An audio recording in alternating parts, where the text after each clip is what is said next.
अस्सलाम वालेकुम। Welcome to our channel Novelistan Urdu novels library. कैसे हैं आप सब लोग? उम्मीद है सब ठीक ठाक होंगे, खैरियत से होंगे।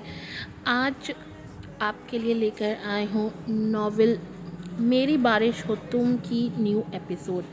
मेरी बारिश हो तुम लिखा है मलाइका रफ़ी ने। मलाइका रफ़ी का पेज आप सर्च कर सकते हैं।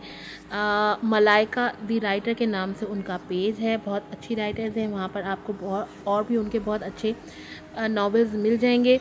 लेकिन अभी हम यहाँ पर आपके लिए लेकर आए हैं मेरी बारिश हो तुम, जो कि यूट्यूब स्पेशल नॉवेल है। ये फेसबुक पे मौजूद नहीं है। मेरी बारिश हो तुम कहानी है एक पॉलिटिशियन की और एक जर्नलिस्ट की। एक पॉलिटिशियन जिसे एक जर्नलिस्ट लड़की से प्यार होता है, लेकिन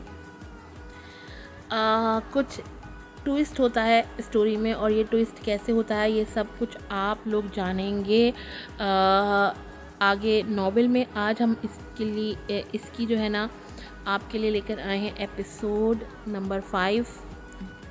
पिछले एपिसोड में हिबा का निकाह हो चुका था, अनफॉर्चुनेटली पॉलिटिशियन के साथ नहीं, उमर के साथ, जो कि एक बिजनेसमैन है। और हिबा के लिए बड़ा मुश्किल हो रहा था इस रिश्ते को में एडजस्ट होना, और उसके साथ ज़्यादती भी बड़ी हुई। उसके माँ बाप ने उसको एक्सेप्ट नहीं किया और उसको अपने माँ बाप को उनके माँ बाप की नाराज़गी में उसको अपना घर छोड़ना पड़ा।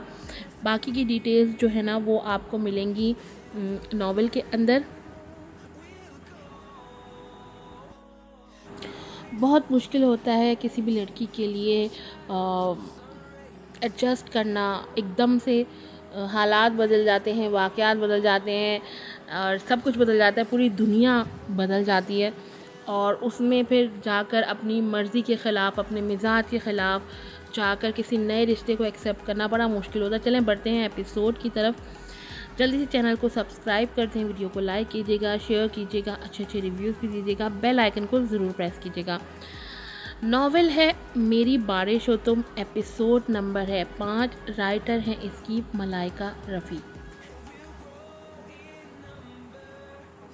कमरे में आके उमर ने नज़र भर के हिबा को देखा, जो सोफे पे बैठी अपने कंगन घुमा रही थी।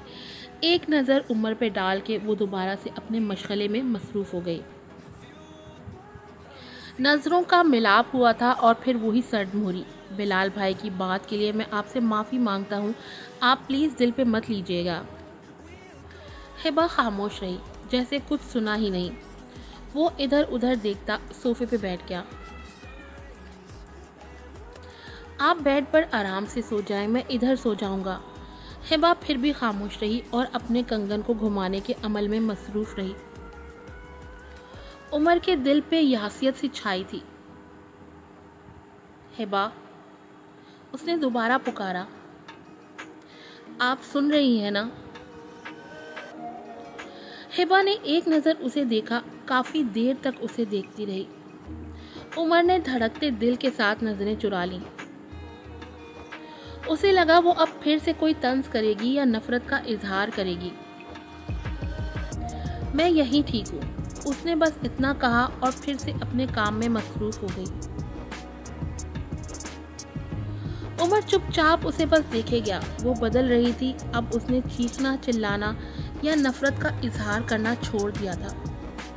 शायद कबूल करने लगी थी वो इस रिश्ते को, या फिर समझौता करने लगी थी वो अब इस रिश्ते के साथ। उमर की आंखों में उदासियों का मौसम आ ठहरा था। वो वहीं सोफे पे लेट गया था और खामोश निगाहों में मोहब्बत लिए वो हिबा को देख रहा था, जो अपनी ही सोचों में गुम थी। फंक्शन की तैयारियां उरूज पे थी। कौसर ने उसे अपने साथ इस्लामाबाद की बेहतरीन बुटीक में ले गई थी और उसके लिए महंगे से महंगे लिबास का इंतखाब किया। महंगी से महंगी ज्वेलरी खरीदी उसके लिए। जिसने पूछा उन्होंने फ़ख्र और मोहब्बत से उसे अपनी बहू बताया। सब ने उसकी खूबसूरती को सराहा था। शॉपिंग के बाद वो उसे ब्यूटी पार्लर लेके गई।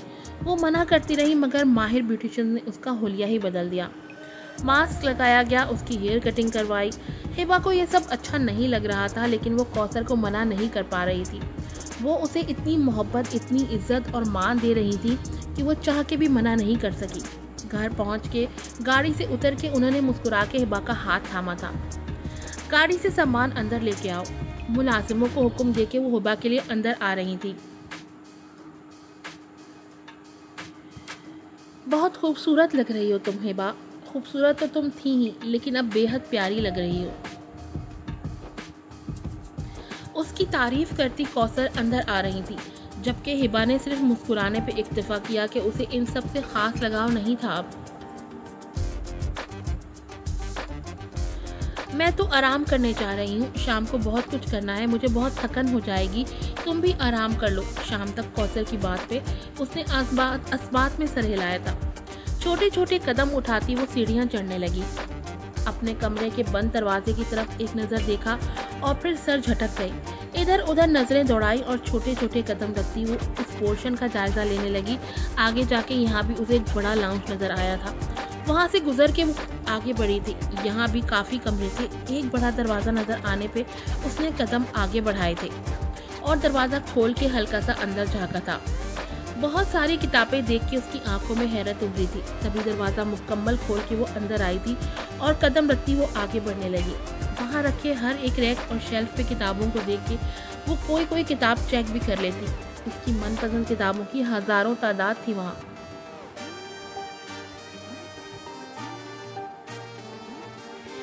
एक किताब खोल के उसने देखा था, जिसके पहले सफ़े पर तहरीर लिखी हुई थी। आज हल्की हल्की बारिश है और सर्द हवा का रक्स भी है। आज फूल भी बिखरे बिखरे हैं और उनमें तेरा अक्स भी है।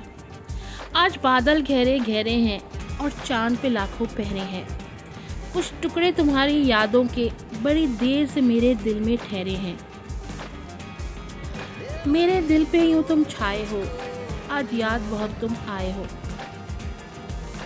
एक खूबसूरत तहरीर, हिबा के नाम, बिलाल अजलान अहमद।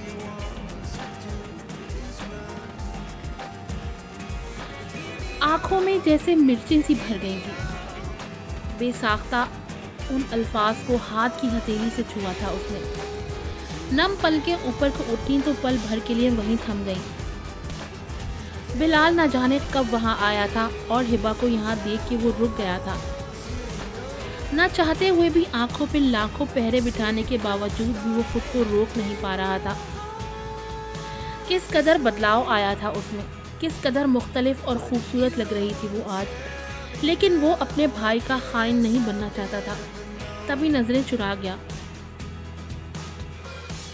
हिबा की आंखों में नफरत ने जन्म लिया था उस लम्हे। बिलाल इस नफरत को देख चुका था, तभी रुख फेर गया था वो। लेकिन उसे अपनी पुश्त पे हिबा की जहरखंद हंसी की आवाज़ सुनाई दी और वो मुड़ा था हैरत से। वो हिबा को देखने लगा जो हंस रही थी। तुम्हारी तहरीर पढ़ी मैंने, हंसी आ गई मुझे। तुम्हारी ये तहरीर देखो, देखो तुम भी। वो उसकी किताब का पहला सफ़ा खोल के उसे दिखाने लगी। और पता है ज़्यादा हंसी कहाँ आई मुझे। एक खूबसूरत तहरीर, हिबा के नाम। वो कह के फिर हंसने लगी, जबकि बिलाल ने लब भींच लिए थे। आंखों में बेबसी की तहरीर नुमाया थी। किताब का वो सफ़ा फाड़ के हिबा ने फेंक दिया था।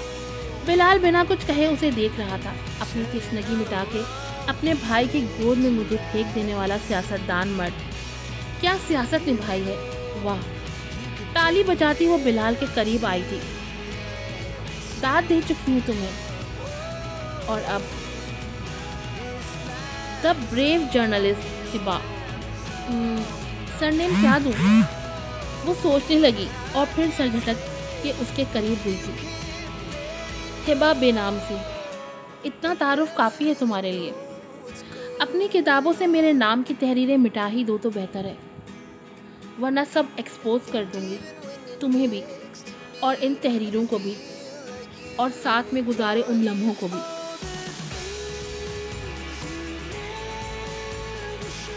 वो 2 कदम पीछे होके उसने सर से पैर तक उसे देखा था। मुल्क का अजीम सियासतदान बिलाल अजलान अहमद। साथ ही हाथ से रिवॉल्वर बना के उसने अपनी कनपट्टी पे रख के उसकी तरफ इशारा किया था। बेइंतहा मोहब्बत कर चुकी हूँ मैं, अब नफ़रत करूँगी, बेइंतहा नफ़रत। वो कदम कदम पीछे होती मुड़ के कमरे से बाहर निकली थी, जबकि बिलाल ने लब भींचे थे। उन किताबों को देखा था, उसे याद नहीं था, लेकिन वो बहुत सी किताबों पे हिबा का नाम की तहरीरें रकम कर चुका था। नज़रें भटक के नीचे पड़े उस कागज़ के टुकड़े पे गई। तेज़ी से आगे बढ़ा था और वो कागज़ का टुकड़ा उठा के उसने अपने मेज़ के दराज में रख दी थी, किसी मुक़द्दस किताब की तरह। हिबा अब नफ़रत करती है उससे। उसके चेहरे पे ज़ख्मी उस मुस्कुराहट उभरी थी। यही तो चाहता था मैं कि बेइंतहा नफ़रत के बाद, कि बेइंतहा मोहब्बत के बाद अब बेइंतहा नफ़रत हो तुमने मुझसे। वो खुद कलामी करता वहीं अपनी सीट पे बैठ गया था। वो वार्डरूम में अपने आज के ख़रीदे हुए ड्रेसेस रख रही थी जब उमर कमरे में दाखिल हुआ। अस्सलामुअलैकुम। वो अभी अभी ऑफिस से आया था। हिबा ने एक नज़र उसे देखा, फिर अपने काम में मसरूफ़ हो गई। उसकी आदत थी कि वो हमेशा बाहर से आके सलाम ज़रूर करता था। उमर थका हारा उसके पीछे जाके खड़ा हो गया, बिना कुछ कहे। उसकी पुश्त देखे गया, आज किस कदर बदली बदली और दिल को छू जाने की हद तक खूबसूरत लग रही थी। हिबा किसी एहसास के तहत मुड़ी तो उमर को देख के उसके माथे पे बल पड़ गए थे, जबकि उमर उसके नए रूप को देख के मबहूत रह गया था। खूबसूरत तो वो थी ही, मगर अब तो ज़्यादा निखरी निखरी लग रही थी, लेकिन उसे जल्द संभलना पड़ा। वो मैं अपनी शर्ट लेना था, अपनी आवाज़ नॉर्मल करते उसने कहा था। हिबा सर झटक के साइड पे हो गई, जबकि उमर ने आगे बढ़ के वार्डरोब खोल के अपने कपड़े लिए और मुड़ के उसे देखता वॉशरूम की तरफ बढ़ गया। जबकि हिबा फिर से अपने काम में मसरूफ़ हो गई थी कि उमर के यहाँ होने या ना होने से उसे अब कोई फ़र्क नहीं पड़ता था। सम्या को जब भी मौका मिलता उसे समझाने बैठ जाती। उन्हीं बातों का असर था, वो अब काफ़ी बदल गई थी। चीखना चिल्लाना वो छोड़ चुकी थी, बस अपने काम में मसरूफ़ रहती। उमर से वो अब भी बात नहीं करती थी। ये अलग बात कि अब उस पर चिल्लाना छोड़ दिया था उसने, मगर उसके किसी भी बात का जवाब वो नहीं देती थी। रात के फंक्शन के लिए उसे तैयार करने के लिए मशहूर ब्यूटिशियन को घर बुलाया गया था। वो तैयार हुई तो ब्यूटिशियन ने उसे आईने में देखने को कहा, मगर उसने एक नज़र भी खुद को आईने में नहीं देखा। मैम देख तो लें आप एक बार खुद को प्लीज़। जबकि हिबा खामोश रही और ड्रेसिंग टेबल के मिरर से रुख मोड़ के बैठ गई थी। ब्यूटिशियन ने हैरत से उसे देखा था। जब उसे हॉल में लाया गया तो बहुत सी नज़रें उसकी तरफ उठने के बाद झुकना भूल गई थी। उमर एक पल को उसे देखकर मबहूत सा रह गया। इतना हुस्न यकजा कैसे हो सकता है एक ही इंसान में? वो वाकई खूबसूरत थी या फिर उसे ही हमेशा खूबसूरत लगती है? उसके चेहरे पे हल्की मुस्कुराहट आ ठहरी थी। वो सम्या और हिबा के पास आया तो उसने हिबा का हाथ उमर के हाथ में दिया। हिबा चौंक के नाराज़गी से सम्या को देखने लगी तो सम्या मुस्कुरा पड़ी।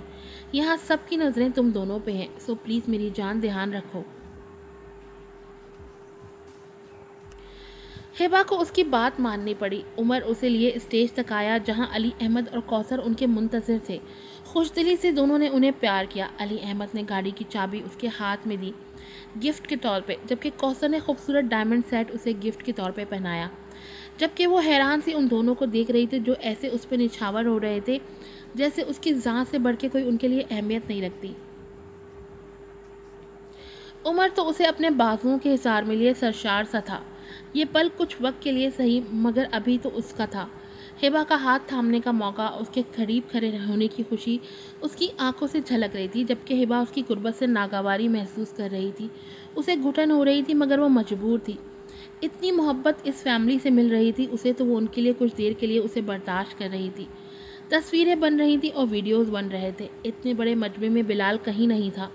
न जाने कहाँ चला गया था वो, लेकिन वो आ गया था।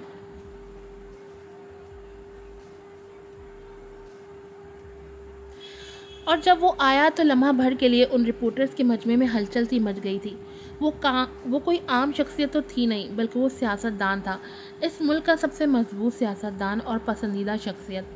आंखों पे पहरे लगाए थे उसने। हिबा को ना देखने की कसम खा रखी थी उसने, क्योंकि वो अब उमर की बीवी थी, इस खानदान की बहू और उसके भाई की बीवी।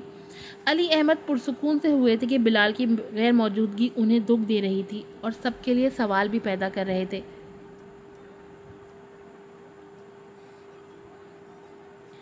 बिलाल, उन्होंने अपने बेटे को आवाज़ दी थी कि स्टेज पे आके उनके साथ तस्वीर बनवाए।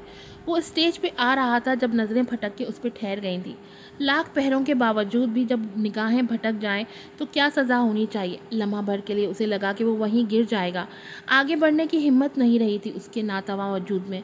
उमर के बाजुओं के घेरे में खड़ी वो सामने देख रही थी। कौसर ने बेहद दुख से अपने खुबरू बेटे की हालत देखी थी। उसके एक गलत फैसले की वजह से कोई यहाँ खुश ना था, ना हिबा, ना उमर और ना वो खुद।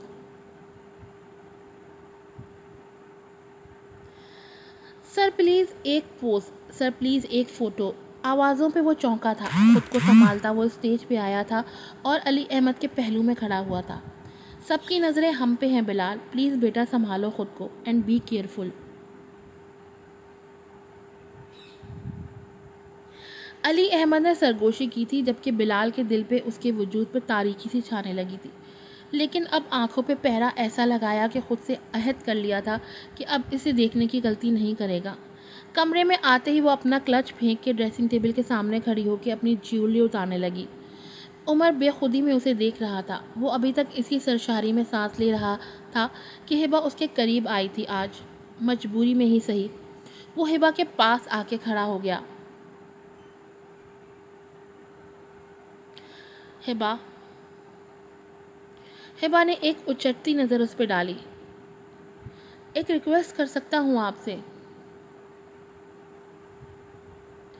वो सवालिया नज़रों से उसे देखने लगी। कुछ देर के लिए आप ड्रेस चेंज ना करें प्लीज़, मैं आपको देखना चाहता हूँ प्लीज़। हिबा ने पहले हैरत से उसे देखा था, फिर उसकी आंखों में गुस्सा भर गया। उमर ने खूबसूरत डायमंड ब्रेसलेट उसे गिफ्ट किया, ये आपके लिए। हिबा ने उसके हाथ से नहीं लिया तो उसने ड्रेसिंग टेबल पर रख दिया। आप खूबसूरत लग रही हैं, जानता हूँ आपको छूने का हक नहीं रखता मैं। आई एम सॉरी, मेरी फैमिली की खातिर आपको मुझे बर्दाश्त करना पड़ा। I am sorry for that. वो मुस्कुरा रहा था।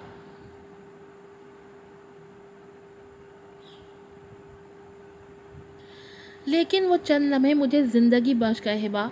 I love you so much. वो जज्ब के आलम में बेखुदी में बोल गया। हिबा लब भींचे आंखों में नागवारी लिए उसे देख रही थी। एहसास होने पे उमर नज़रें चुरा के बालकोनी में चला गया और गहरी सांसें लेने लगा कि अपने उमड़ते जज्बात को रोकना था उसे, जो मुँह ज़ोर हुए जा रहे थे कि आज तो हिबा को पाले, उसकी मोहब्बत पाले। लेकिन हिबा उसकी होते हुए भी उसकी नहीं थी।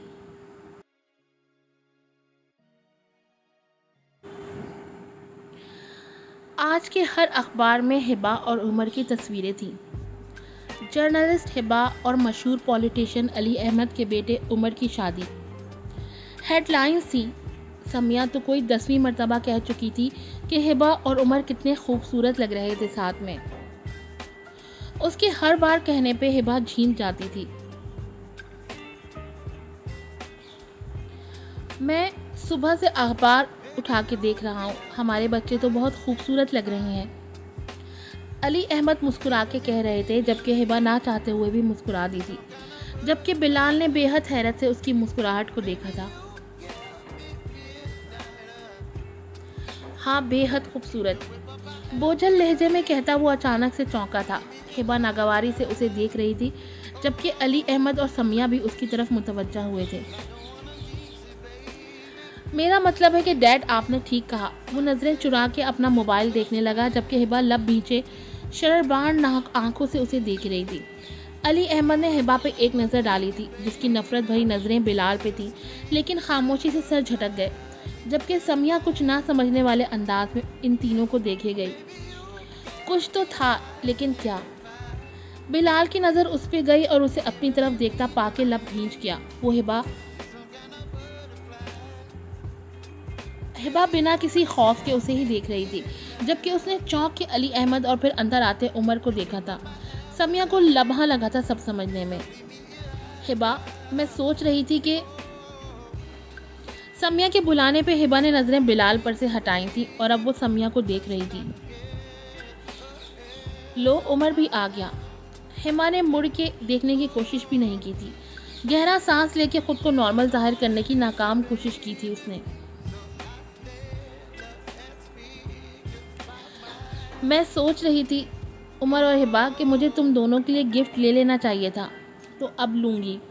उसने बात बनाने की कोशिश की थी। उमर मुस्कुरा के सोफे पे आके हिबा के पहलू में बैठा ही था कि बेख्तियार हिबा उससे दूर हुई थी और थोड़ा फासले पे बैठ के उसने अपने चेहरे पे आए बाल कान के पीछे अड़साए थे। उमर ने एक बेबस नज़र उस पर डाली थी और फिर हल्की मुस्कुराहट उसके चेहरे पे आके मासूम हुई थी। उस रात के बाद से उमर को हर पल यही लगता था कि हिबा से किया वो अपना वादा तोड़ देगा। उसे हिबा की मोहब्बत, हिबा की कुर्बत चाहिए थी जिसे पाना इतना आसान नहीं था। लेकिन हिबा ने उससे अभी जिस तरह दूरी बढ़ती थी उसके दिल पे चोट सी लगी थी।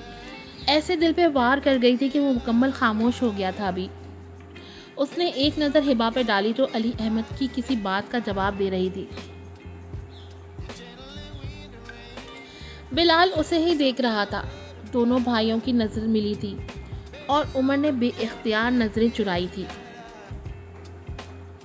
आज की एपिसोड यहीं पे ख़त्म होती है। आप लोगों से रिक्वेस्ट है कि प्लीज़ अच्छे से रिव्यूज़ दीजिएगा। बहुत मेहनत लगती है एक एपिसोड की वीडियो बनाने में, फिर उसको वॉइस डब करने में। तो अब मैं उम्मीद करती हूँ कि आप मुझे ढेर सारा मोटिवेट करेंगे और अच्छे अच्छे रिव्यूज़ देंगे, वीडियो को लाइक करेंगे और शेयर भी करेंगे। फिर मिलूँगी आपसे एक नई एपिसोड के साथ। अस्सलामु अलैकुम।